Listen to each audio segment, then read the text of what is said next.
What is going on, everybody? Welcome back to the podcast. My name is Will Peterson, and this is the From the Backcountry podcast. Thank you for tuning back in or coming here for the first time. This week, we're talking to Noah Dines. If you're already familiar with Noah, it's probably because you know him from his ski touring / human powered vertical world record that he set in 2024, where he ski toured 3.5 million feet of vertical in 1 year, and that is still currently the world record for the most human powered vertical in one single year. But this episode today is mostly revolving around his most recent effort, which was a Thru-Ski of the Catamount Trail. The Catamount Trail is sort of the Nordic skiing equivalent of the Long Trail. So it's a trail that goes from the northern border of Vermont to the southern border of Vermont with Massachusetts, and it runs about 320 miles with 45,000 feet of vert. It's a really brutal ski trail, and Noah Nordic skied it in 8 days, averaging over 40 miles a day, maybe closer to 45 or 50 miles a day, but skiing 14 hours a day. I'm always really blown away by these multi-day winter efforts because they just seem so miserable to me, and it's a world that I don't really understand. But he's an absolute savage. It was really cool talking to him about what he went through on the Catamount Trail and how he was able to throw together such an impressive effort so quickly, and what that might mean for the future of him and endurance in the Northeast. So other updates, couple life updates. I've got seltzer here. It's a celebratory seltzer for you guys. Hannaford Brain Cranberry Lime, if you're wondering. Unfortunately, I already cracked it on a previous attempt at recording this, and then I realized that what I was recording was crap. So I I redid it. But well, one, it's sort of a makeup seltzer because I didn't have a seltzer for the episode with Noah. Two, it's celebratory for two different things. So first off, I had match week for medical school this past week, and that's where you get matched up with a residency program in your specialty, and it sort of defines where you're going to live and train for the next 3 to 7 to 10 years, depending on your specialty. And so I matched in psychiatry at Cambridge Health Alliance down in Cambridge, Massachusetts. I'm super excited to be headed down there.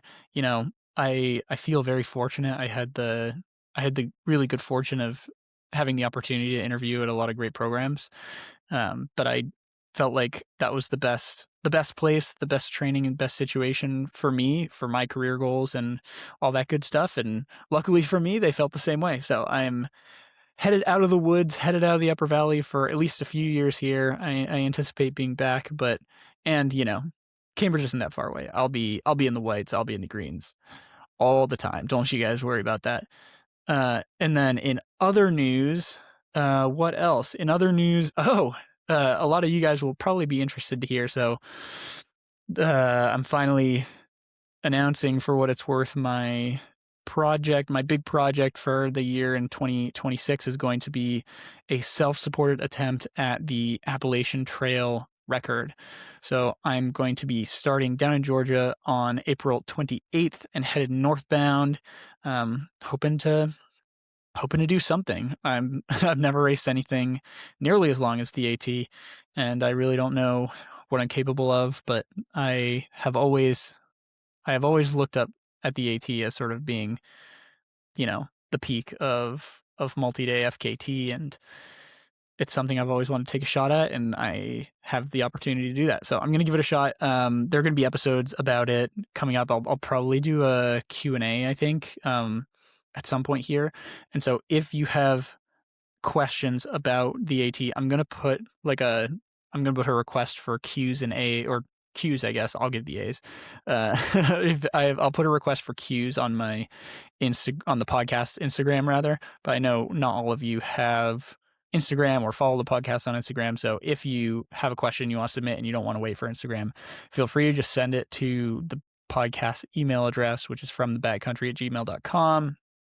All one word, obviously, and I'll add it to the question bag.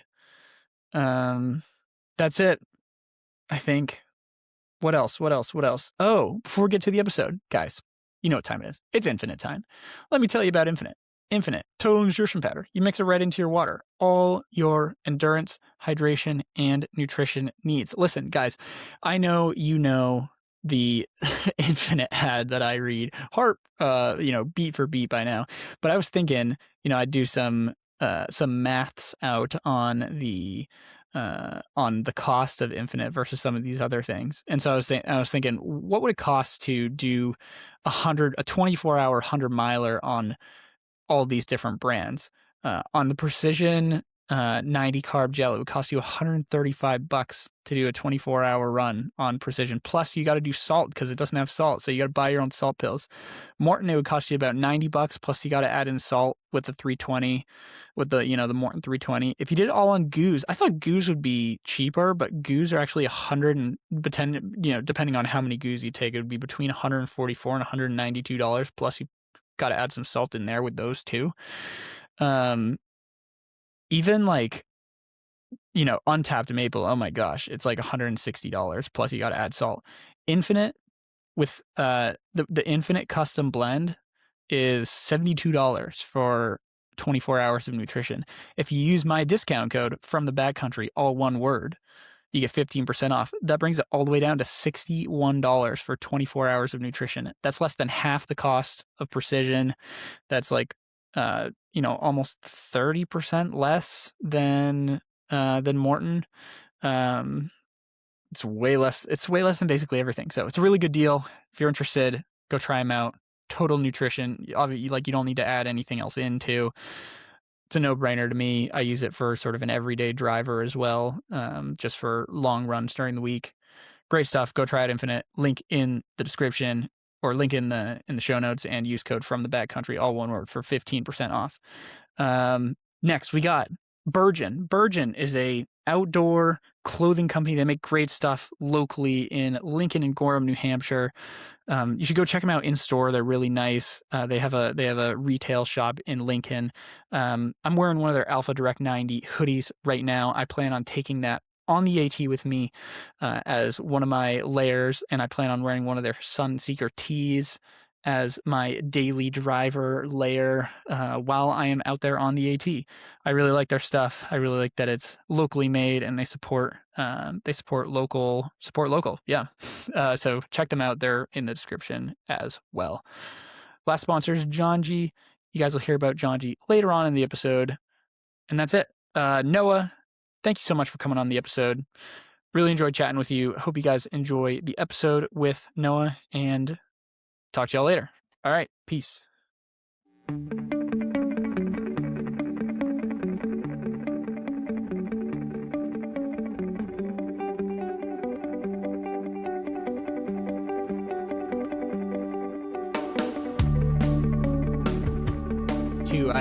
I usually have podcast guests bring a seltzer so we can crack it at the start. But I have a partially cracked or fully cracked, partially frozen one in the car. I'll be right back. Perfect. Don't Sounds worry. great. I think.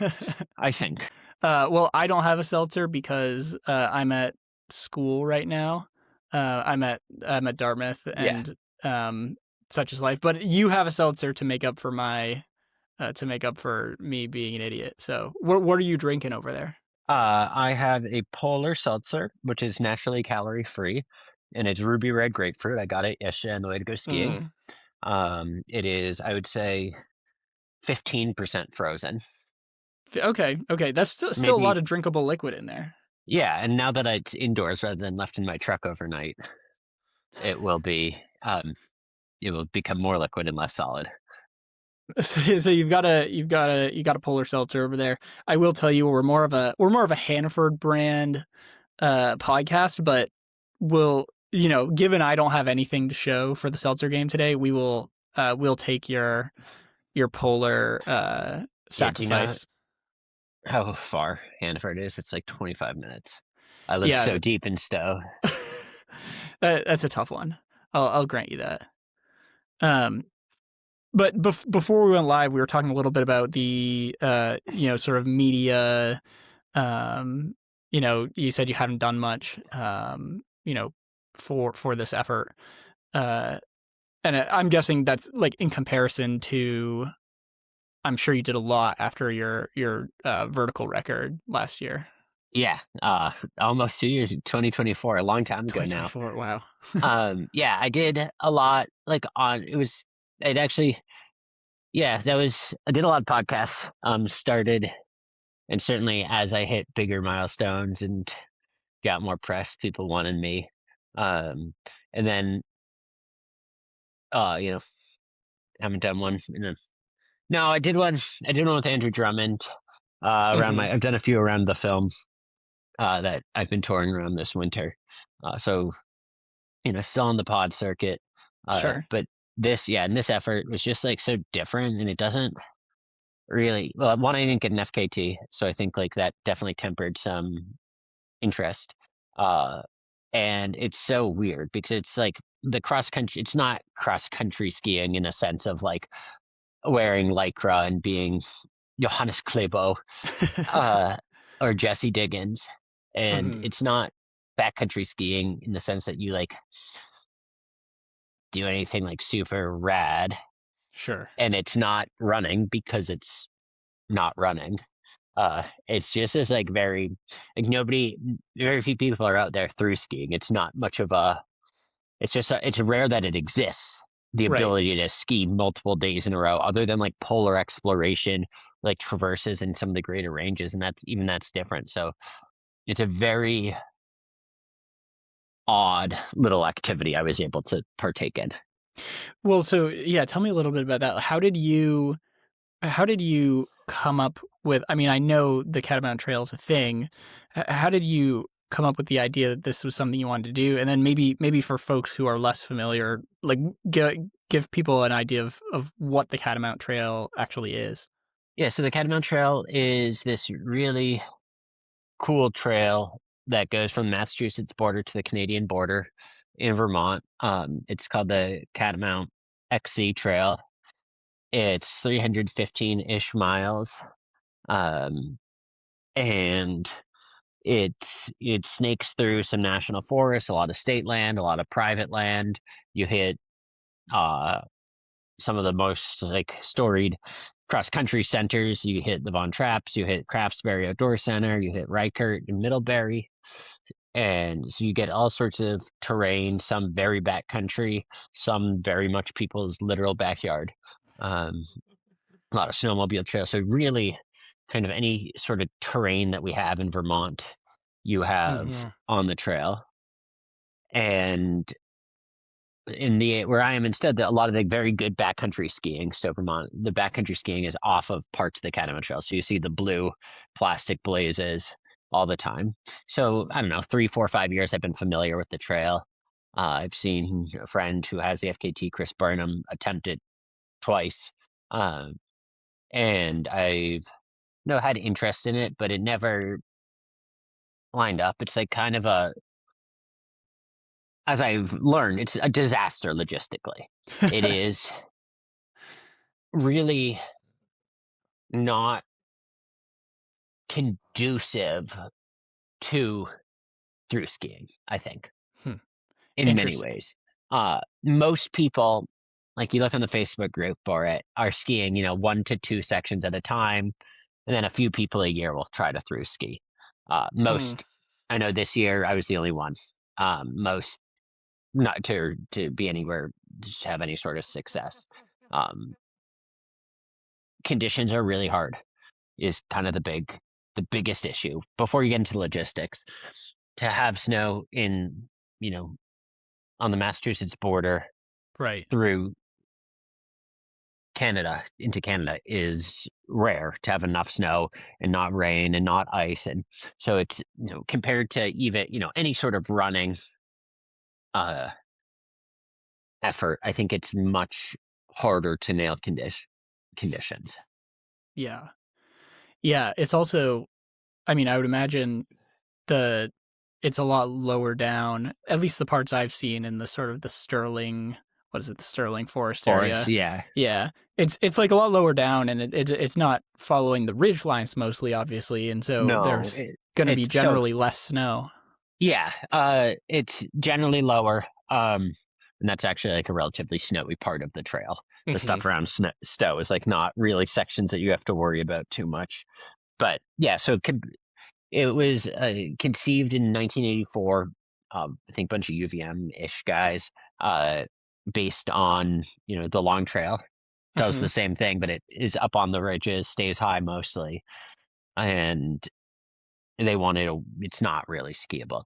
They wanted a winter version of that, and finally completed in 2008, I think it was. That it Mhm. was all linked together. They got it, and it's yeah, it's generally lower. You like kind of pop up onto the side of mountains a bunch. Like you pop onto the side of Killington, the side of Pico. Um, you do go to the Bolton Traps. It's probably the most famous and best skiing on the thing, and that goes pretty high. Mhm. Um, but then you do spend stuff like in the real valleys. You pop out like in the Mad River Valley. You pop out. You're in the lowlands in yeah, northern and southern Vermont. You're in southern Vermont. You're next to a body of water. The first like 3 or 4 sections. Yeah. Interesting. It's so and how did the conditions this year compare to in years past? Like, was this a favorable year for snow? Was it, So this um year, yeah, like so this. I think there's like kind of two. You have to think about when you're thinking about conditions for this. I think it's there's short term, long term. Uh, and where I was absolutely winning was on long term conditions, meaning the base. We had Mhm. so much snow this year, and there's been so much snow towards southern New England that river crossings were filled in, like just streams. It's just like infinite streams. Uh, Much more annoying on skis than on feet, I think. Mhm. And so that was really, really good. There's so much snow. It's record breaking year. Uh, and that was what prompted me. And then I saw this kind of what looked like a high pressure block and looked like a really good opportunity to give her a go. E- But then, kind of a couple days before I was going to start, um, a little few inches popped on the radar that turned into like, or onto the forecast that popped into like an 8 to 10 plus inch storm. And wow. so after no snow for a couple weeks where I knew a lot of stuff was getting skied, uh, the all of a sudden certainly through the southern half of the state, nobody was skiing these much more remote sections, and especially as you got further north and higher, Killington and Bromley and all that area, whatever, Pico, there was a ton of snow, and I was just breaking trail in Oh gosh. sometimes up to knee deep or more snow. That sounds, yeah, horrific. It was It's really hard. yeah, like you said, weird balance of you want snow, but not you don't really want snow in the immediate term while you're out there or right before you're out there. Yeah, Um, exactly. what so this was a supported effort on paper. What did that look like for you? I know this was sort of via your Instagram. It seemed like this was one of your first times sort of organizing this kind of support. How did you sort of conceive of it being supported, and like what did that look like for you? Yeah, so I'm bad at the logistics side of this stuff. I'm pretty good at just like putting on my shoes or boots and like starting things. Sure. Um, but I actually like went about this the right way. I got some funding and support from Koros, and Mm. I hit up my filmer from who helped me make the movie about my 2024 3.5 million, and for support and filming, and um, that like ended up not working as just to be honest. Like Mm. there was some I think different visions. We'll leave it at best at that. Um, so that caused some problems. My dream was to road crossings um for support. Hoped to have people ski with me because I like skiing with people. Uh, carry I don't know 3 to 6 hours worth of stuff with me but not like go full like in no offense to how other people do it. I think there's value in doing any of these things in any way, but like I wasn't gonna like have somebody carry all my water, Sure. um, or not carry any food or not carry anything I needed. Yeah. Um, so so it's to be like crewed but not crew maxed. Yeah, yeah. No, it's this weird thing I think that has sort of come up with the rise of FKT where everything's been funneled into either sort of a crew max style or a completely unsupported, I can't even like look at you if I know you type of thing, where I feel like the most elegant way to do most efforts is like carry a lot of your stuff and have your friends out there with you. And like that's like a category that doesn't fall well Right, under because you any can't define FKT. it, right? But I think it's Correct. like I don't want to say like my way of doing something is the best, but I think it's kind of the most natural, where it still holds like some of the value of like a trail versus Yeah, just an exercise contest. Um, correct. so I think like that is what I like, and like I can't something like this like to me doing it unsupported is cool. I think like doing this, I think it's not impossible. It's far from impossible. But the amount of time you have to spend on trail, the amount of food you have to carry is massive. Right. Like once you're doing that, you're carrying a full winter camping setup. Um, because if there's enough snow, like there's a chance or a likelihood that it's going to go, I don't know, in Stowe. I woke up to -12 so many times this year. That's really cold. That's really cold. And it's not like bike packing, which was like how I went into this thinking like physiologically at least, like this is a bike packing effort. Mhm. Um, was how I viewed it. But you pass the Elmore store and then the J store a few miles from the end. Like there's not a lot of um like resupply via credit card options at all. Sure. Once in Lowell, Vermont, I hitchhiked. I got to a road crossing. It was a day of infinite chasing and miscommunication, and I needed more fuel. So I like hitchhiked to a gas station a mile or two down the road and hitchhiked back. Mm, Um, but yeah, doing it unsupported would somebody started this year, and I think they made it 4 days. Uh, it got really warm. Uh, sure. it would be so brilliant. Yeah, but I don't know. Like crew maxing is really cool. It's a great way to see how good at exercise in a certain environment you are. Um, and it is in some way, it's like the logical end. How Sure. fast can human body get from point A to point B with these guidelines? Uh, does it take something away? Maybe. I don't know. I'm not against it for others. I'm against it for myself right now. Yeah. There's I mean, when you say does it take something away, I guess it depends you're what you're looking for. Like, I feel like there are people who are legitimately just looking for how fast can you possibly do this given the best possible circumstances. And like if there's no part of you that's looking for it feels wrong even saying this. I'm not saying it Like an correctly. experience, but like, And I just think of like the adventure aspect of this, and I feel like a lot of people get into this stuff from from uh, like a start point of love of adventure, and I do think something is lost when when you're sort of a quote unquote race car.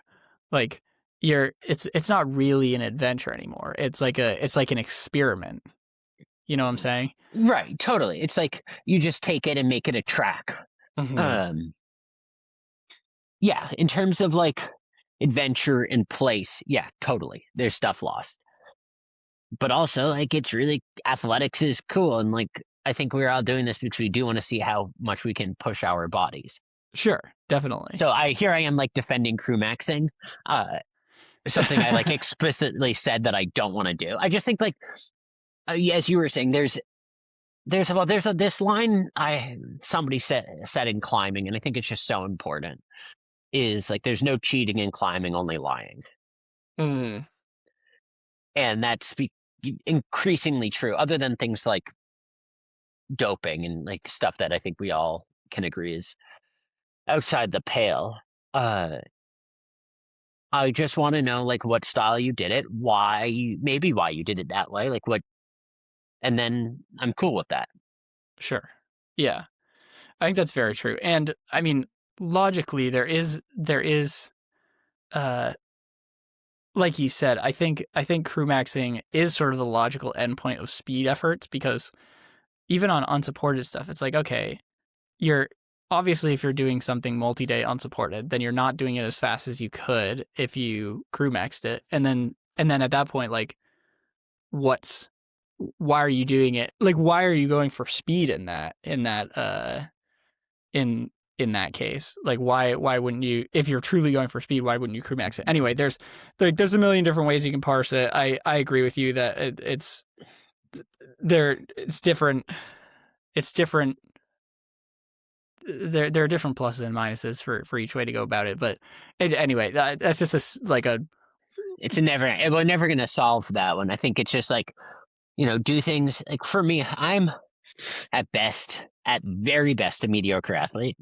So part of I'm doing something is to bring people along, to Mm. share the story, because I mean, like at this point, I'm my mediocre athlete with a lot of time in their hands because I don't have a traditional job right now. sure, So, a lot of people in Vermont have skied, whether it's a mile, a half mile, a section, one of the 31 or two plus sections of the Catamount Trail. So they have a vague understanding of it, and they maybe thought they could do it. But I said, yeah, well, come join me while I go do this whole thing. I'll show you what it's like as much as I yeah, can. And that really struck a chord with people. Uh, it was like way buzzier, and more people were really, really invested than Mhm. I thought, which was cool. And that's stemming off of kind of how I built myself and my experience when I skied the 3.5 million. But people were really psyched, and I honestly would have, when I got to Stowe, things had like falling apart in terms of crew stuff, and my feet were in really rough shape, and I was exhausted. I slept in my tiny house the night I got into Stowe. And if I didn't have a lot of people that were not counting on me, like it didn't affect them, but they were really excited, they wanted me to get there, I would have been done. Mhm. And people, as I got further north and was more in kind of my territory, this was so cool. I would like be skiing kind of in the middle of nowhere sometimes, and I'd see my name trodden into the snow and stuff like that, like kept me going. It would be like a go Noah in who knows where. That so like if you feel when it's the good pressure, it's the pressure is a privilege kind of Mhm. pressure. And it's enough, that pressure, that adrenaline, that joy fueled me to keep going. totally. Yeah, I guess that was sort of like the point of my little soapbox there, and people who have listened to the pod for a long time are probably rolling their eyes because I talk about it too much. But like, it just seems like I just get annoyed with the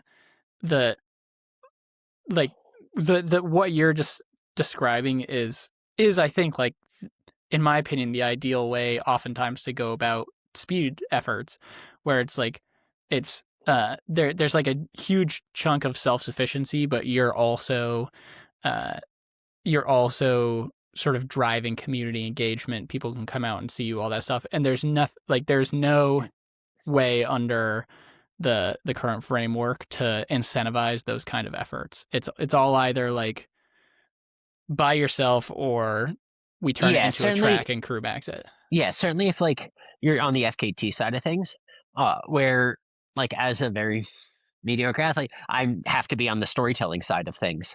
Uh, Mhm. so I think like, and I'm learning how to do that and maybe monetize, but like there is, I think, some incentive but then you like get thrown like you're just an influencer, which I don't want to be an influencer. I want to go do athletics and like bring people Sure. along with me and share that. So there's, there is some incentive, but also like an incentive that I sometimes push back on me. It's like, no, I'm not gonna like sit here and get ready with me. I like can barely get my Yeah. socks on. Like putting my boots on is the worst part of my day right now. Totally. Uh, Yeah, that's really interesting. So I'd be curious to dig more into that because I've struggled with this too of like uh how do you uh share or monetize athletics in a way that doesn't make you feel like an influencer, because I really hate being like, check out my pack. Wow, isn't my pack cool? Go buy this pack from this company. Shout out Speaking of, Hyperlight Mountain Gear. I was gonna say, I actually wish. So they sent me an Ascent 32 and a couple duffels this year. I Uh-huh. wish I had gotten my hands on the 15. It would have been perfect for this. I used an old Ultimate Direction Oh, vest, sure. and this would have been a good. But I pulled this together so quickly, I barely even got Yeah, to yeah, reach yeah. out to Marina. Uh, but would But have been yes. The point is, it's like, do you need to have you need to have a guy, a girl, a human filming at all time? Like it's so hard. The landscape is so hard. Some people are so good at it, and I'm so fine. I'm learning, and sure. it's fun to learn, but it's so hard. And so what do you see as that path? Like when you're sort of looking at how do I make this a how do I share my content in a way that makes me feel good about sharing it? Have you found anything that has Yes, worked well and that you've enjoyed doing? sort of. The best advice I was given by one of my friends who's not good at social media was just be yourself on the internet. Like just be Noah on the internet. Mm, Which like when I was starting my big year of skiing, that was so hard. I like, you try to fall into like these influencer tropes or whatever, sure. and I'm too Noah to do that. So, like, learning how to just be myself, like, take the phone out and start talking to it, Hmm. but not in any like, just as me. And like, even if it's not to post, like, just practice talking at your phone. Like, it's people relate to when you get on there and talk rather than just like post pretty pictures, which I love doing. Right. But Right. I think that share what you're happy about. Don't whine. You can share the challenging parts, but don't whine. Hmm. I think there's definitely some athletes that will get on Instagram and, you know, start just whining about how hard this situation. It's like, dude, you're skiing. My friends are at a desk. They're like at a desk all day. Like, okay, they're making more moolah, but they are sitting at their desk. They couldn't dream of being in Chile where you are right now, and you're gonna whine that it's like there's not enough selection of carbs in the tiny grocery store. Like, get a Sure. life. Like, dude. Yeah, I think that's an important point. That something I still work on, but that I was told by similarly told by a smart person a while ago uh was to be authentic and like don't be afraid to be vulnerable at times online because people connect with it. I think like what that doesn't mean, like you're talking about, what that doesn't mean is to just complain about everything. And I think oftentimes people take the advice of be vulnerable and be authentic to mean like complain about all your problems. It's like actually no one cares about your problems. Right. And Emotions, on the other hand, people do care about. Anytime I post like sad boy things, does huge numbers. Uh, but if you, as long as it's not like complaining about this brand didn't give me X, Y, or Z. Like sure. that doesn't go over well. Yeah. Uh, and I called Cody Townsend up to talk about like he does a really good job, especially in the 50, of like showing how it's hard. I got a lot of flack from my friends like, no, you're making this during the 3.5. Let me tell you, Catamount did not feel easy at any point, but the Mm, 3.5, like they were like, Noah, you're trying so hard not to whine that you people need to know this is like really kind of wildly hard. sure. So finding that balance is also really hard. I think that's totally right. Like, it is a fine balance, because if you just paint a rosy picture of everything, that's one, not accurate, and kind of does a disservice to the thing that you're doing, because what you're doing is really, really difficult. But then, yeah, like you were saying, at the same time, complaining about all your little problems is not gonna engage anyone. So Yeah, and especially like throwing others under the bus, I think is like a big sure, one. I think that's to me is a really big one. If I'm complaining or something, it's because of like challenges that I've put myself, but like taking some responsibility for that. I don't like to complain about others in it. right. I think with all things too, being solutions oriented, people really like that. So it's like, yes, one, not complaining about other people, then being like, I'm out here doing a thing I chose to do. This is a problem that I'm having, and I'm either sad or upset or whatever about it. And like, how am I going to get through it? I think people really respect that. Yeah, absolutely. Okay. Absolutely. So to the Catamount Trail, you like, obviously, I mean, for people who don't know, you hold the record for the most vertical feet in a year. Yeah, human powered. Human powered, 3.5-ish million. Um, this is, you know, I feel like it's easy to fall into the trap. I've done it before of, obviously I race much short. I've never done a year-long thing, but I've fallen into the trap of saying, okay, I've raced the long trail. Going out and doing a 50-mile day is going to be easy. And it turns out that 50 miles is like never easy. And so I could imagine a scenario where you go into this thinking like, oh man, I've skied 3.5 million feet of vert in a year, and this is a 6 to 8 day effort. Like, it can't be that hard, right? What was your mentality going in? Is like, do you feel like you were prepared mentally and physically for the sort of challenges that you were going to face? Do you feel like you had a little bit of hubris going in? Like, where was your mentality? I think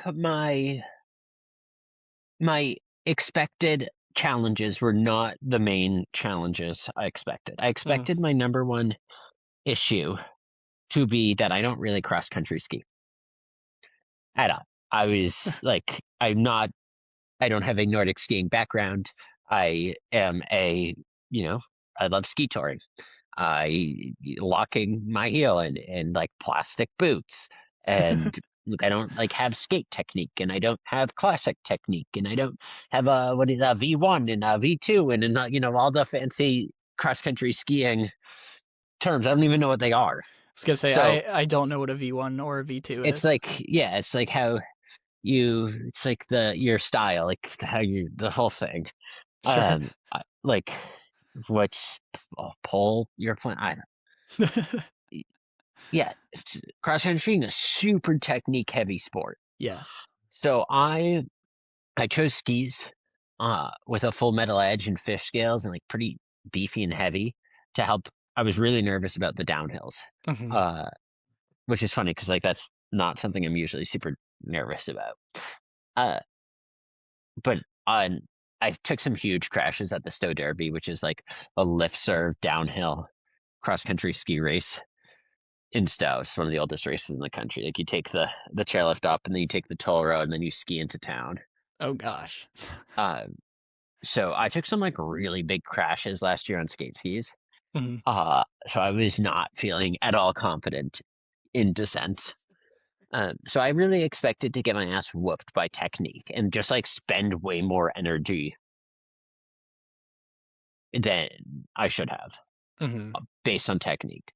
I was nervous. I'd never like done something with this intensity for 6 to 8 days. Like I had never done anything kind of FKT push style. My big year, I would ski 6 to 8 hours a day. That leaves you a ton of time to sit around and scroll and rest and eat. Sure. So that's what I was most concerned about. So I was actually pretty concerned. Um, I, but also I was like pretty calm about it because I was like, I can just keep skiing. Like you can always take one more step. Mm-hmm. I was definitely nervous about the sleep, which was really hard because one of my strategies to combat the lack of technique was by just sleeping less, you know. Sure. So yeah, the big barrier really turned out to be snow conditions. Um, because when I like would hit a groomed snowmobile trail, I like moved relatively quickly, certainly like as quickly as I needed to. Mhm. Um, and the fitness was fine, and like the sleep was catching up to me. But I think a significant amount of that there was like stress with crew stuff. I would like wake up in the middle of the night freaking out. Um, and middle of the night, like 2 in the morning in my 5 hours of sleep or whatever, 4 or 5 hours Jeez. of sleep. Uh, so just like wading through snow and then like wet, which results in like wet boots that just stayed wet pretty much the entire time. Like trench foot every day. I'm still peeling off. I'm glad I'm going into the summer with a whole new set of skin on my feet. That's for sure. It's Oh incredible god. how much skin you can lose. Uh, so those ended up in one day of glopping where the snow got warm and wet, just north of Stowe, and just Mhm. sticks to the bottom of your skis. So instead of any glide, you're just plodding with another 5, 10, 15 pounds on your feet. Oh, that's horrible. Yeah, that was one day, and it made me really sad. It was like a 43-mile day too. I left my friend George in Morrisville, and it was like, okay, time to go ski 23 more miles. And he was like, no way. And I went till like midnight. Oh, that's I was terrible. skiing so late at night. Where were you sleeping? Were you tenting at all, or were No, you in a no tenting. Um,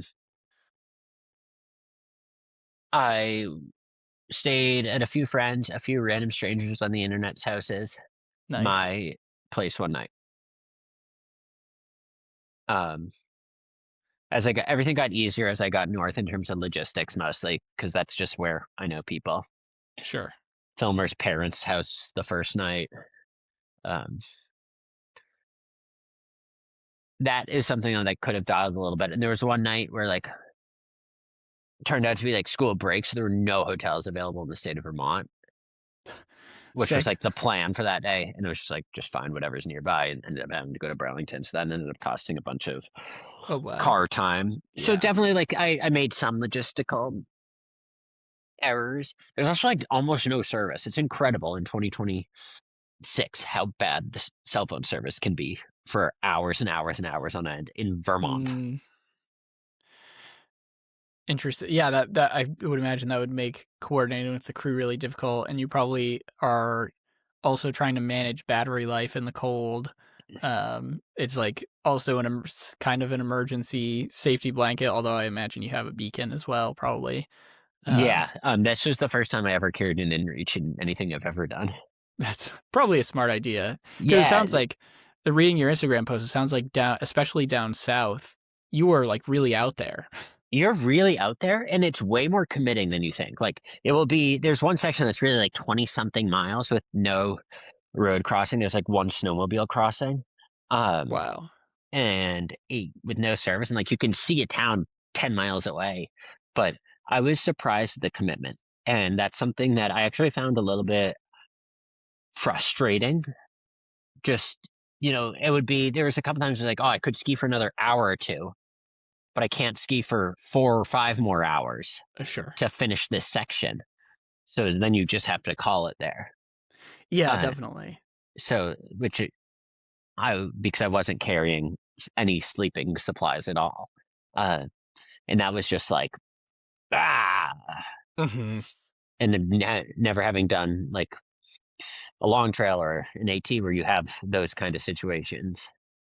Um, yeah, it's committing in a way that like skiing the same loop a bunch of times isn't, where you can rip skins and be at the car in 5 minutes. Right. Yeah. Yeah, it's one of the big I think one of the big advantages of like a self-supported or unsupported effort when you're Right. just comparing the two straight up is like you can you can hike that extra mile or two and then just plop stuff down. Sure you have to carry the stuff, but you know, you Right. still get the extra miles. Yeah, and you don't have to like take an extra, like a half or a mile snowmobile trail that's not on the trail out, and then back in the morning or Yeah, that's whatever. brutal. And you're just like, this is stupid. This is stupid. This is stupid. So I found that just like, yeah, and I didn't expect it. I don't to be as challenging with that stuff as Mhm. it was. That maybe was a little hubris, like not hubris, just didn't know. Sure. You're going into it thinking like I will ski, and then when I'm done, I will plop into a car, be whisked away somewhere, eat the food that Edelweiss and Stowe prepared for me, sleep, wake up, boots dry, everything perfect, Of back course. out, feel great, or even just be tired, but like have those things settled. Yeah. Uh, and that wasn't always the case. Yeah.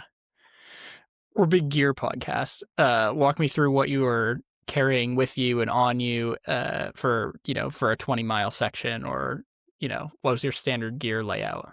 Yeah, so I had I think it's a Scott Jurek um signature, like pretty old at this point. My first ever like running vest that I got to do a man Wow. hump.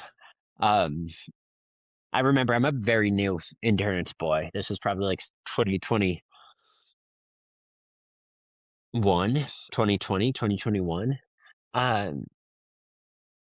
Probably 2021. Uh, and I was wearing like a soft shell kind of wind blocker tight-ish thing from Maloya. A poly t-shirt. No, I wore a long sleeve base layer the whole time. Um, a soft shell jacket with one pocket, and then like a synthetic. I ended up just wearing it pretty much the whole time. I was running quite cold. Uh, Synthetic, like puffy over that. Um, Carried two soft flasks, at least one which was a filter flask, and there was running water. Mm-hmm. Um, I wish I had a system maybe to use it without putting my hands in the water, Sure. like a little pincher. Uh, Like some tongs. yeah, I think there's like, yeah, for winter that would have been really nice. Um, I ended up using a Rossi, I don't know what it's called, NNN BC boot, a Rotafella NNN BC binding, and a Fisher um, scaled. It's like used a pretty short 178, 88 at the tip. Turns out I didn't know this. You measure cross country ski, like backcountry cross country skis at the tip, not underfoot. Very confusing compared Hmm. to alpine skis, which you measure underfoot. Interesting. Um, and yeah, so I wish I had gone with like a half metal edge. I think that would have been fine. Mm-hmm. The and in reality, the new snow like negated my inability to descend Sure. poorly Yeah, because yeah. like it's so much slower and like much more alpine or telemark. I made a bunch of telemark turns, got a bunch of good powder turns in. Nice. So that was, yeah, and then food, ate away. So maybe I would like take like chicken sandwiches, wraps, a lot of just random candy. Did not bring enough caffeine. That was where I Mm. really screwed up. I did not. I drink a ton of caffeine normally, and I did not during the effort, and it sucked. Like I had some Moffats, which are they're out of the Boston area, but like they taste like Pine Trees energy drinks. They're so sick. It's a new company. They Um, taste like pine it's trees? What does that yeah, mean? it tastes like the forest. They call it an Alpine energy drink. It's sick. Moffats. Moffats. Um, All right. yeah, if you like energy drinks but want something that tastes different than Red Bull or Rockstar or whatever, um, they're sick. I'll give it a go. I mean, well, I guess I'm not much of an energy drink guy, but why not? Yeah, Moffat sounds incredible. yeah. So I carried an InReach And then I had a Koros. Oh no, it's off charging right now. And I Mhm. had an Apex 4 on me. And I was behind. Yes, I had dual bow densities on the whole time. A Skeeta hat, one of two Skeeta hats and a buff. Yep. Um, I had a pair of like Nordic with like a little like fold out mitten from level and an over mitt from level. That was my entire glove situation. Um, AirPods, iPhone. I used a like a 145 carbon schemo pole. That was actually one of the biggest gear issues. I wish I had had a Hmm. maybe longer pole, carbon light, but like a huge old school basket. Like I was just Sure. plunging in, just like, blah, Yeah. blah, like that's was so annoying. So like a very large basket would have been pretty game changing. At Mhm. least like I don't think it would have made me go that much faster, but it would have made me a lot less frustrated. Sure. And I was in Turn Tough. Their ultralight Nordic suck Classic. Good. because of course I was. Yep. Uh, I literally couldn't imagine being in anything else. I think, yeah. Are other socks even legal in Vermont? Hopefully not. I Nice. certainly hope not. Um, yeah. Okay. That's a pretty good gear layout. That's it. Yeah. What other gear questions? I would have liked a bigger pack, but not huge. Mhm. I think like that hyperlight. I'd like to get my hands on one. Sure. It's 15 light. Definitely glides me in a running vest. Would have liked a little more room for a little more food, maybe Mhm. another layer, little more, another battery bank. Just like a little more. And like, yeah, every gram matters. I'm a weight weenie, but a little more comfort and security, especially like at night. I carry two Petzl headlamps because it's what I have. Nice.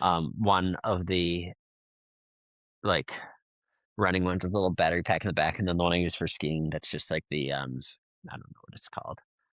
I think like my light situation actually could have been improved a little bit. Mhm. Maybe just one headlight with more battery is would probably have been the move, or two of the same or something. So a Sure. little bit of the tech stuff could have been better. All right, last sponsor for this week, and that is Jonji. Jonji is a performance outdoor apparel brand. They make really high quality shorts, really high quality accessories. They're a great brand. I love working with them. I've been digging their rain glove slash mitten combo. They really keep my hands warm in the wind and the rain. I plan on taking those. I believe they're called the Vortex rain gloves. I'm taking those with me on the Appalachian Trail. And also, I'll be wearing their AFO middle short on the Appalachian Trail, which have 5 external pockets, 3 zippered pockets, 5 external pockets. Super great for stashing all sorts of snacks and goodies. So they're right in place when I need them on the trail. So if you want to check out Jonji, head on down to the link in the show notes and use code from the backcountry, all one word, for 10% off your order. Let them know that we sent you. That's it, guys. Hope you enjoyed the rest of the episode with Noah Dines. Peace. Do you feel like, looking back on it, that uh, that sleeping in places with heat was a net benefit, given given perhaps having to stop earlier than you wanted? Or like, if you did it over again, uh would you pick up a larger pack at the last road crossing of the day and like ski in some more and camp out, or would you go about it And sort of the same way you I did? think, especially like with the amount of snow, so my boots are just wet. Right. Um, that like drying things and eating and not like if I could sleep, if it was glamping, if somebody Mhm. went in and set up my tent for me, Sure. and like we had it dialed, like I don't mind carrying, but like so that had like good portable boot heaters and this and that. But maybe, um, I think with the amount of just like gross gear you have Yeah. that, and like there's so much water around you at all times because of the snow. Sure. Like, yeah, I think like there were probably a few days where if I had grabbed like a quick tent and, a very warm bag, then there could have been a slight benefit. But on the whole, I think like dialing in where you're going to sleep and the logistics of that before 10 p.m. would have been Mhm. better. But I think it's faster to sleep off the trail. Maybe like a van Sure. situation, maybe, but like it has to be like a nice sitch. Yeah. Um, and like some of the places, it's much harder to find somewhere. It's like maybe you can like money your way to more, but Mhm. I don't think like a ton. Yeah, having that dialed beforehand would have been better. But Do you think that, multiple pairs of boots would be beneficial to, like, yes, cycle and, keep dry ones on, hopefully? yes. And that's like what Chris, who has the FKT, did. He actually used like 5 or 6 different pairs of ski. Mm. Like he would hit Craftsberry and go skate skis. Oh, And sure. um he was like he's like a cross country nerd. So, and he's good at it. Like he has the technique. My like technique benefits wouldn't have been that big. So I thought it was Mhm. cool that I did it on one pair. But um I I don't know. It's just like are you yes, another pair of the same boots would have been great. Change boots and socks at road crossings. Um that would have been great. But it all comes down to like the amount of snow that I was wading through. Right. And when you're in that much snow, stuff gets wet. Right. Uh, one more gear thing. I used them and I didn't use them quite as much as I should have. My friend Chris, who has a company called Secret Stash Skins, he made me a pair of skins, like a full length skin for my Mm. skis. Uh, that was the thing that took up a lot of space in jackets. Um, Gotcha. and that was really critical. You need skins, certainly for some of the sections, bolt and traps, among others. And there were a few times when I like be like, no, I'll just herringbone my way up this, or I'll fish scale my way up this, and we'll like go on, and we'll fly and go on. And like if I'd put on skins at the beginning, it would have like I'm so strong on skins compared to fish herringboning that it would have saved me some time. Like would have let me like do some logistics on my phone. I found out it's very hard to cross country ski and play on your phone, whereas it's very easy. I'm elite at skinning and scrolling, Sure. and that turned out to be much harder. That was probably some hubris there. If you want some hubris, was how much phone time I thought I could have and like produce content easily, which was pretty easy on skins, very hard Yeah. for this effort. Interesting. Did you, or what does his company make, just Nordic skins or, like No, he will make you whatever you want. Just DM him and send him your ski and dimensions, and he like buys skins off the roll, and then like he does the attachments and cuts them for you. cool. What's, their I guess, uh, Secret Stash Skins on s Instagram. secret stash Secret Stash Skins. cool. I guess here if there's gotta be someone listening to this right now who's having the same thought as me, which is like, it sounds awesome and buying local school. What's the benefit of, like, DMing a guy on Instagram versus just buying Paloma skins on, Amazon or whatever? He'll get them to you faster, and they'll be made to your and cheaper. I mean, the big thing is that skins have gone to like $300 Dude, they're now. so expensive. The Pomokas are like $300, which is absurd, and Yeah, he manages to do it cheaper, and he'll just like hammer in rivets overnight. sick. That's Um, awesome. and he's my friend. Uh, full disclosure, great friend. Yeah, yeah, yeah. But I think it's just that you will get a skin built for your ski for less money, Yeah, yeah. and That's sweet. that's useful. Secret Especially stash like, skins. yeah, Chris is great. He's up in Wolcott, Vermont. Nice. And ad complete. They're officially a new sponsor of the Monster. podcast. Yeah, he'll be psyched every time. Every time he's all psyched. It, the best part about any athletic success is hooking your buddies up, whether it's with helping their companies out or when you get, go through some gear and you can just hand your friend that works in real estate like your old sunglasses and they're all psyched.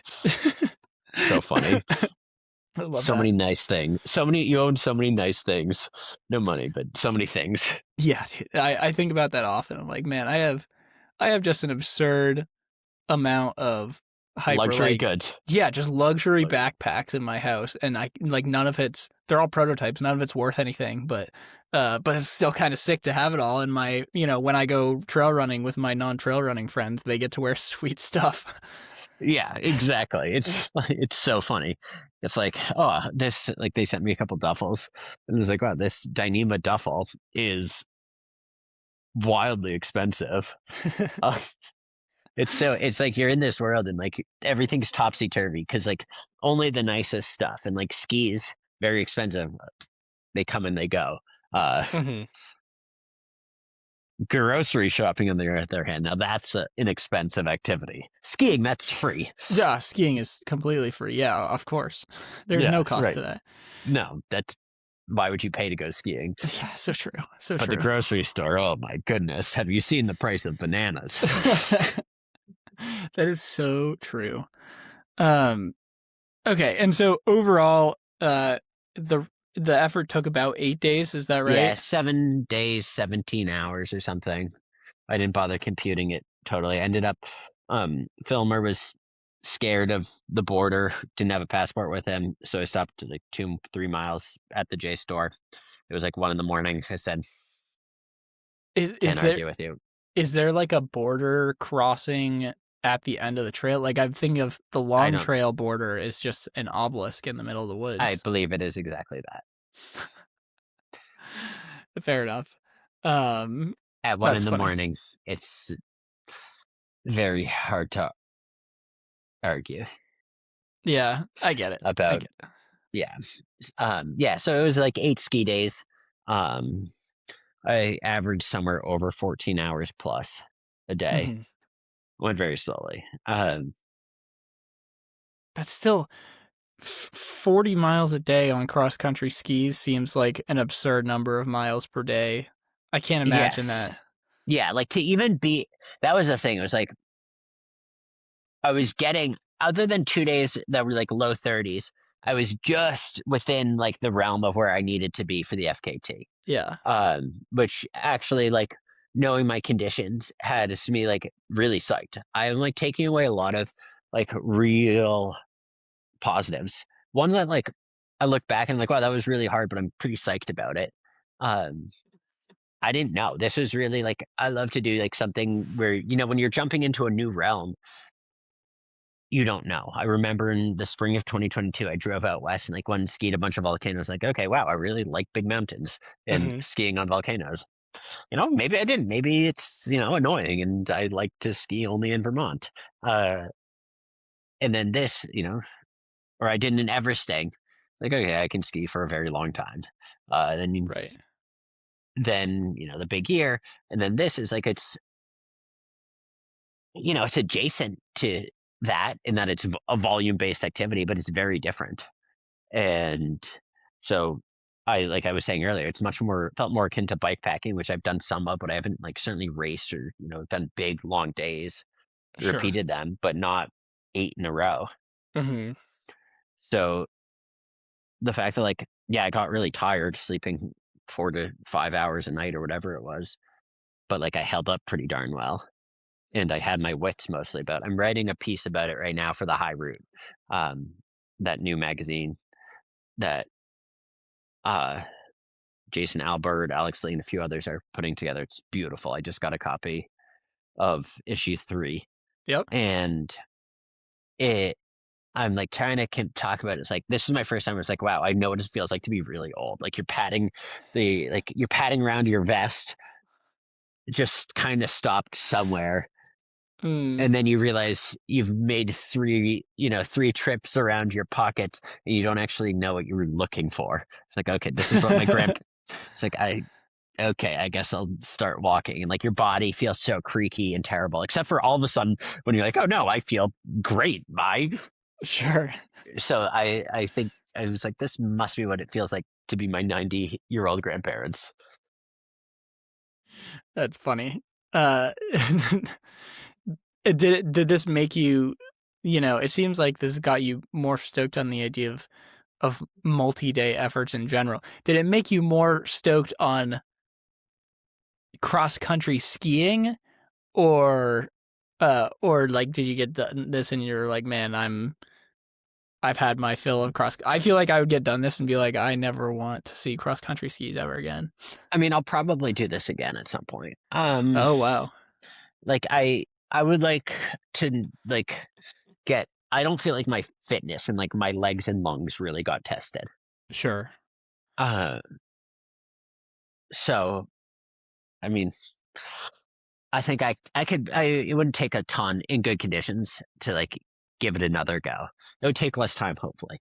Uh, I guess that my but I think like I'm very psyched, and I want to. I like did a little last year, and I didn't do any this year, and I'd like to like skate skiing. I think is so cool.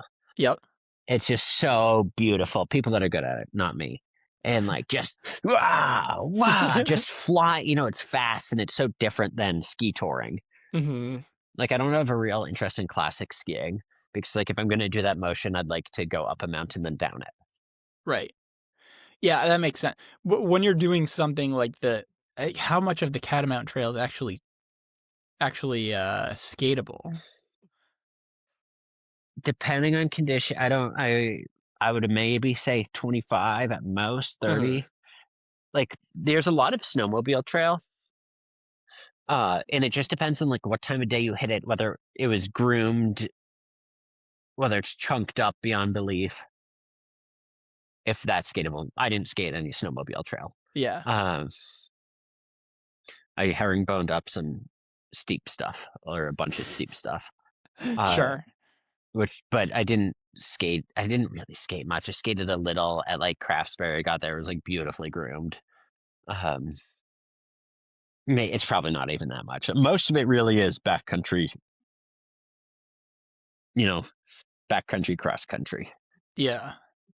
It seems like a difficulty with the Catamount Trail would be timing, like timing a build and a taper, because it's so conditions dependent. I feel like you could have the most beautiful training block and then get to race day and just the conditions aren't right, and then you're sort of in the same position again. Like how do you I square think that mentally?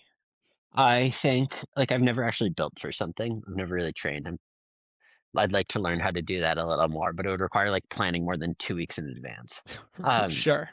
so I think it does like it rewards somebody local Hmm. ish, um, and it rewards a volume based skier who does a variety of different things. I Sure. think it rewards somebody that is it's not and somebody that can drop everything and go. It's definitely one that's like, I need my parents to like fully retire so that I can like rope them into driving around. Feels like a Scott, your boy Scott Jurek meme. Of Um, course. but like it definitely has that like you need to like drop everything and like mobilize because those like what was it section I don't know 8, 9, whatever down by Killington like doesn't really get skied much at all. Like, Mm, but 2 to 3 people skiing ahead of you, and you're golden. right. Yeah, yeah. But then you need 5 to 8 days where it's not going to be highs of 2 degrees. Like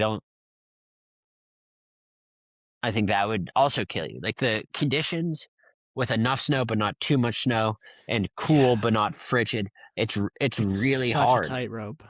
It's especially like with the way that winters are changing Yeah. in Vermont, and like southern Vermont is the real hard part. Northern Vermont is fine, but it doesn't really snow that much in southern Vermont usually. This year is a huge, awesome exception. Mhm. So it's yeah, it's tricky.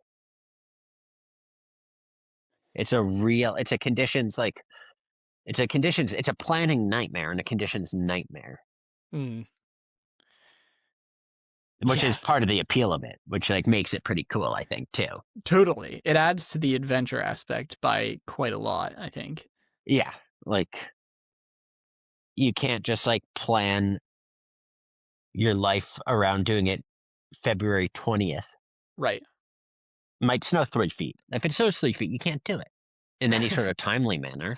Right. Like it's not happening. It just isn't happening. What other efforts does doing this have you interested in, or like anything in the trail running scene or the broader FKT scene that piques your interest now? Yeah, so not FKT, because you know too much about this one. But I'm really excited to do a couple more laps of Vermont this year. Mm, I'm gonna do a long trail this summer, sweet.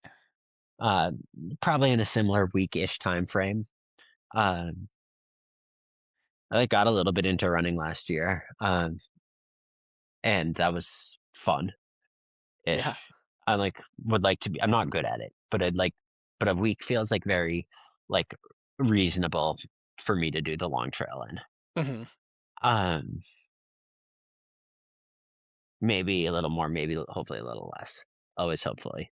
Um, and gonna see who I can rope in to come do a little bit of it with me. From various walks of my life, whether it's the ski or the run or whatever. Uh, would be fun to have some guest appearances there.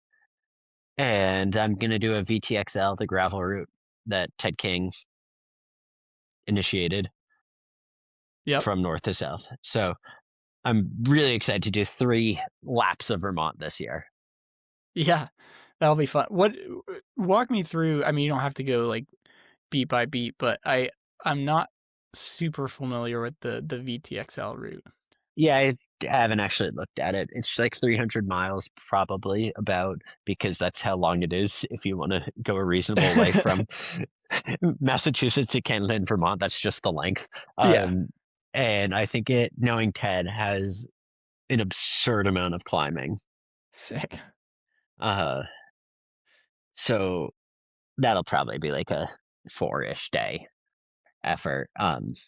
Not an FKT because Ted has it because he's a retired pro, who still is at a very, very high level. Sure. Um, and that's what happens when you have Tour de France's in your legs. Uh, you're really good at riding your bike for really long distances Yeah. all the time.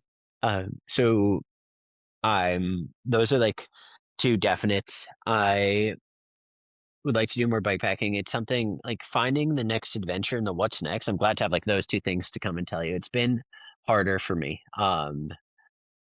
Both to like think like what am I capable of? What do I want to be doing? And like I've had kind of an issue in the past where it's like you go to a brand and they're like, "What's next?" And you're like, "Oh, I don't know," because it's like chicken and the egg. You need to like just tell people that you're going to go do things, and then if you want help with it. Uh, so I'm getting better at that. Would love to do some spring skiing. I'm yearning to go back to Chile in late summer for their winter to do some more skiing down there. Yep. Uh, so that's high on my agenda. But I'm all ears for projects and whatnot because it's really fun to go try hard outside. I've been saying try hard in cool places with cool people has kind of become my guiding principle. It's a pretty good motto. Um, that's awesome. What the what else about the Catamount Trail have we not discussed yet? What did your crew look like? Who was out there with you? It was George helped me out a lot. It was like a revolving door. Filmer Charlie was in and out, and Chris of Secret Seskins helped out a bunch. Stayed at Dennis's house one night. Jeff picked me up from the bottom of Camel's Hump. Actually, I knocked on somebody's door that night because I was waiting and I was shivering. Oh There were no. 2 nights where that happened that I just like knocked on a house's door, but it was Vermont, so it was fine. Sure. And then Darn Tough was kind enough to give anybody that helped out a code for a pair of socks. So like I would like be in somebody's house, like, oh yeah, and give me your email so that you can get socks later. So Sick. that's stoked people out. Um, yeah, that was. I'm sure I'm missing important people.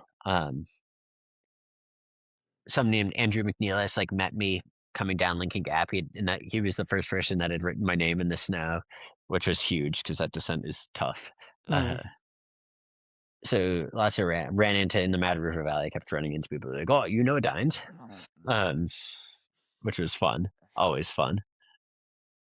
Yeah, crew. It was mostly kind of my inner circle, Yeah, which was awesome. You that's know, awesome. Do it's great to have great friends. Yeah, totally. Uh, at the risk of sounding like a millennial at a coffee shop, what was your rose, bud, and thorn of the effort? We'll just go moments. Yeah. For Rose moment had to be uh getting to the top of the Bolton Traps Traverse right as the sun was starting to set into like a golden orb, knowing I knew the descent. I have it dialed because I've skied that area a ton and I love a sunset, and like there's a bunch of the snow moms had gone through earlier and given me a bunch of messages in the snow. So that was a huge, and then like skied another couple hours that night with my friend Jeff. Mm. So that was a huge Rose moment. I'll never, I stepped off the trail to go take some pictures of the sun, and like coming home, it was always cool. Thorn, um, just I think when night fell, I was that night where the day after Stowe, it was the gloppy day. And I just remember like I was struggling with logistic stuff. My Mm. feet felt like there was like 2 layers of skin. You just like slide forward on it. It was revolting. Oh Uh, Christ. and it, I just remember like screaming into the void. So that, and then Bud, I think the Bud is not a moment. It's the takeaway. Like, okay, yeah, you didn't get an FKT, but you like were pretty strong on the trail in tough conditions, Totally. and you didn't quit when it would have been really easy. Yeah, and especially given, like you said, throwing it together and at such sort of short notice. Yeah, it was 2 weeks It's from conception to birth.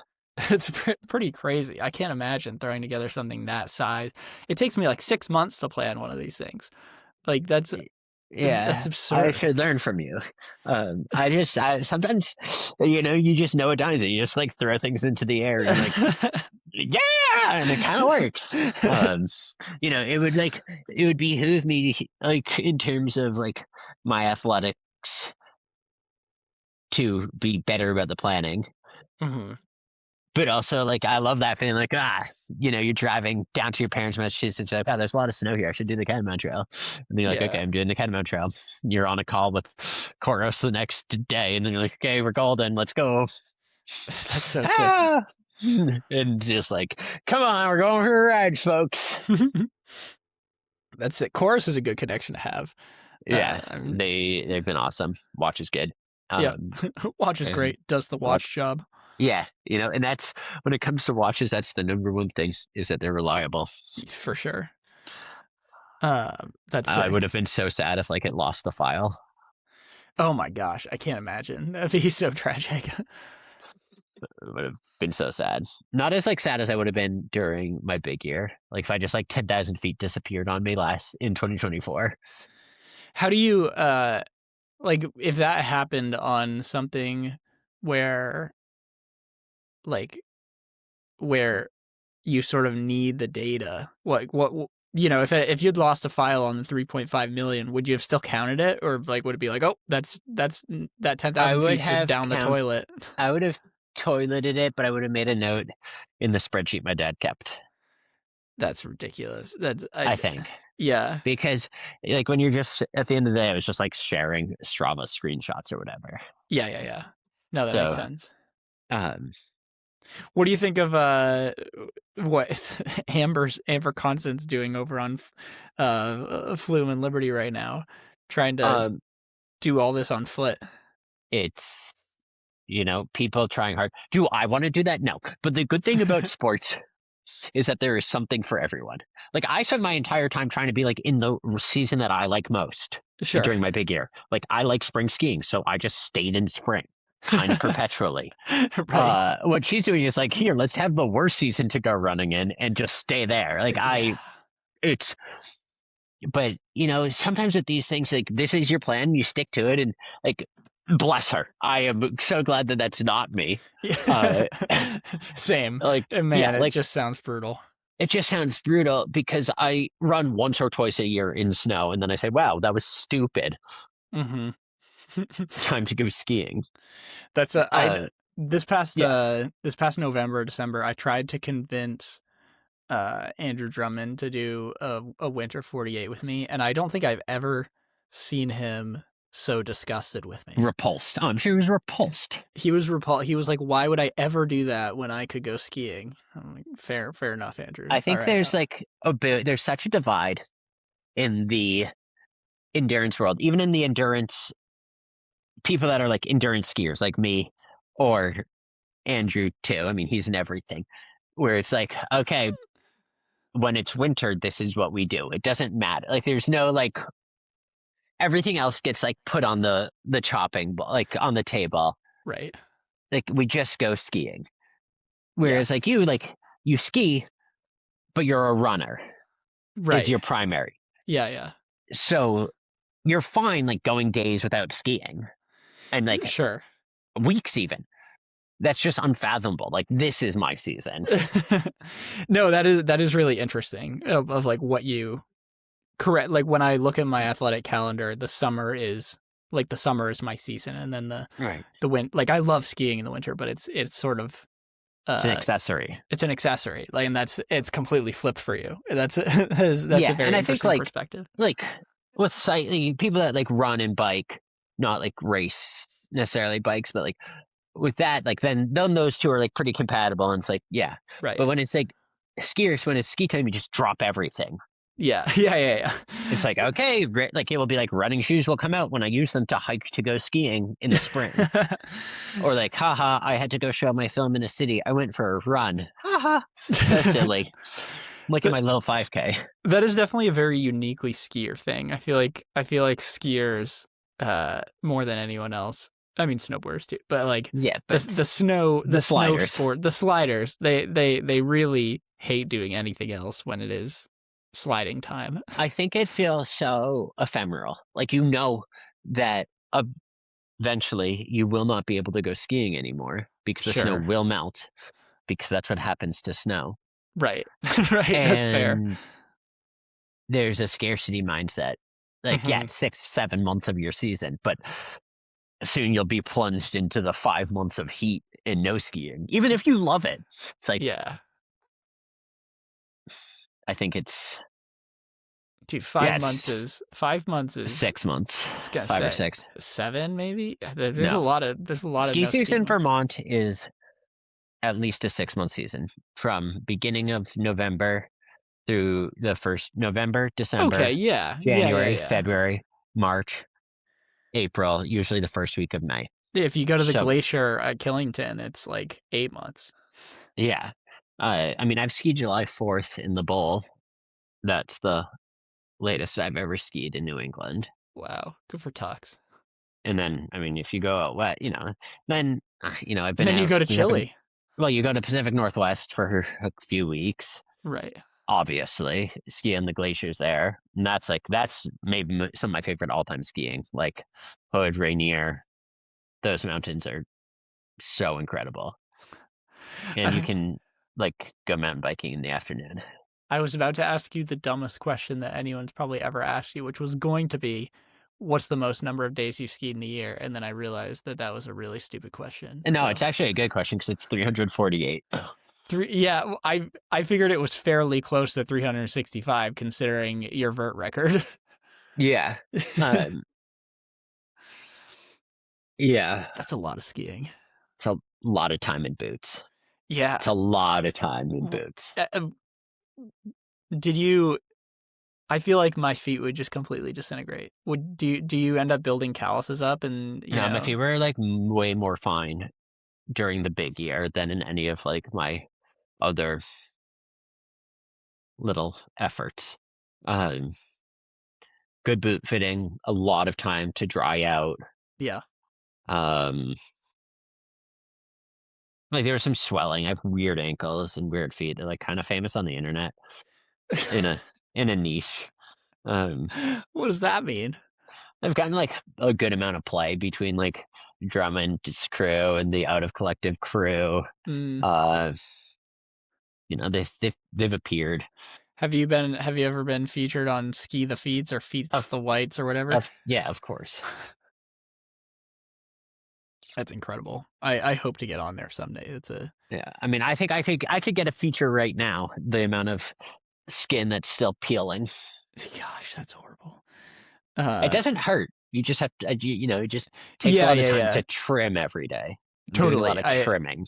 Yeah, I've definitely experienced this after like really, probably not to the same extent, but like my feet are like the calluses are peeling for a few weeks after big efforts. Yeah, it's incredible how much skin you have on your feet and how much you can regrow. Yeah, totally. Anyway, this is the content that people come to this podcast for. I mean, this is why I'm here. Absolutely.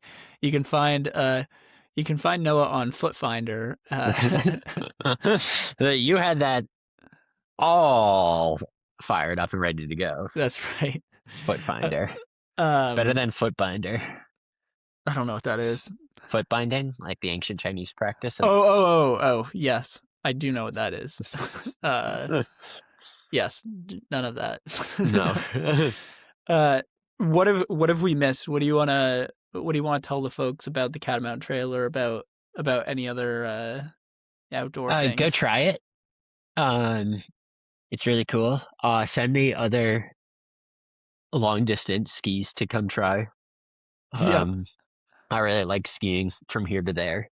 I'd love to do a series, like a here to there series. Doesn't have to be 300 miles long. If I haven't come to your city or small town with my film Still Excited to Ski, reach out to me. I'd love to make something happen. Or want me to come talk to your group or whatever. Go outside. It's really fun. And everything is like kind of tough in the world, so just go outside. Yeah, and go ski. Like even if you're a runner, like go spring skiing. You can like put on shorts so it feels more like running. Go read my Substack. I just wrote 600 words about skiing in shorts today. So go do the things I like to do and tell me about it.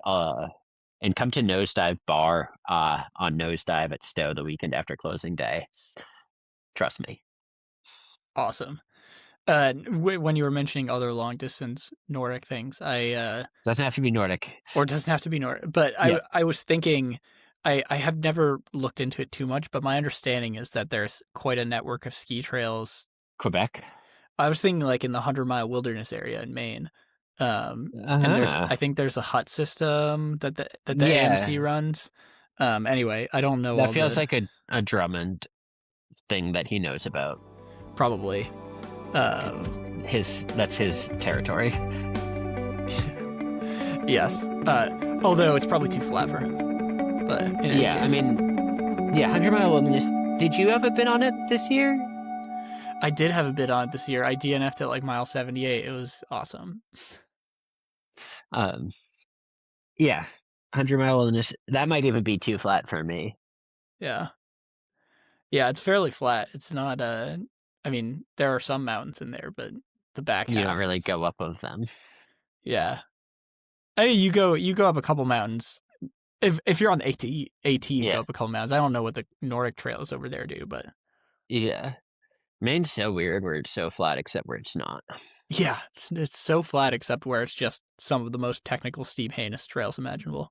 Yeah, I mean, and like I skied Katahdin last year. It's like here, walk the most flat thing you can find, and then go up steep stuff. Yes. Yeah, it's pretty wild. We love Maine. Love Maine. Great state. Of all the states, one of the best. That's right. One of the states of all time. No, it's my favorite Yep. state. Okay. Cool. Where can people follow your adventures? Best bet is Instagram, Noah.Dines. I respond. You can see pretty pictures and maybe a picture of my feet. I got a Substack that you can find over. Go find me on Instagram. That's where you're gonna find me. Nice. Can confirm that he responds. So Rapidly. yes. It's good stuff. All right, cool. Well, thank you so Sweet. much for coming on the podcast. It was a pleasure chatting, and good luck Thank you with for having me. Of course. Good luck with your upcoming efforts. I'm really looking forward to following along. Thank you, Will. All right. Peace.